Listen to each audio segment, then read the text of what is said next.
অনেকের প্রশ্ন হচ্ছে মহতারাম, স্বপ্নে অনেক কিছু দেখার পরে অনেক মানুষ আছে যারা আমরা ভয় পাই।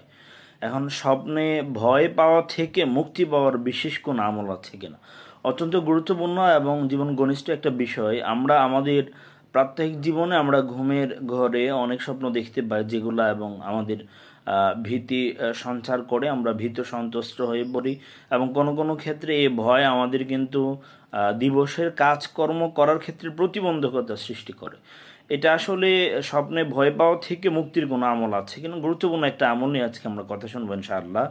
সেটা হচ্ছে, আপনি যখন ঘুমাবেন, বিশেষ করে ঘুমানোর সময়, ঘুমানোর পূর্বে আপনি আল্লাহ তাআলার গুণবাচক একটা নাম যদি আপনি রীতিমতো নিয়মিতভাবে রেগুলারলি যদি আপনি পড়তে পারেন, আশা করা যায় আপনি স্বপ্নে ভয় পাবেন না। সেটা হচ্ছে, আল্লাহ তাআলার একটি গুণবাচক নাম হচ্ছে ইয়া মুতাকাব্বিরু। ইয়া মুতাকাব্বিরু, ইয়া মুতাকাব্বিরু, আল্লাহ তাআলার এই গুণবাচক এই নামটি যদি আপনি ঘুমানোর পূর্বে 21 বার যদি পাঠ করে আপনি ঘুমাতে পারেন, তবে আশা করা যায় আল্লাহ তাআলার রহমতে আপনি ভীতিপ্রদ স্বপ্ন আর দেখবেন না। তার মানে আমরা ভীতিপ্রদ স্বপ্ন না দেখার আমল হিসাবে আমরা পেলাম, সেটা হচ্ছে ইয়া মুতাকাব্বিরও ঘুমানোর পূর্বে 21 বার পাঠ করা। 21 বার ইয়া মুতাকাব্বিরও পাঠ করলে আপনি কোনো ভয়ের স্বপ্ন দেখবেন না। আল্লাহ তাআলা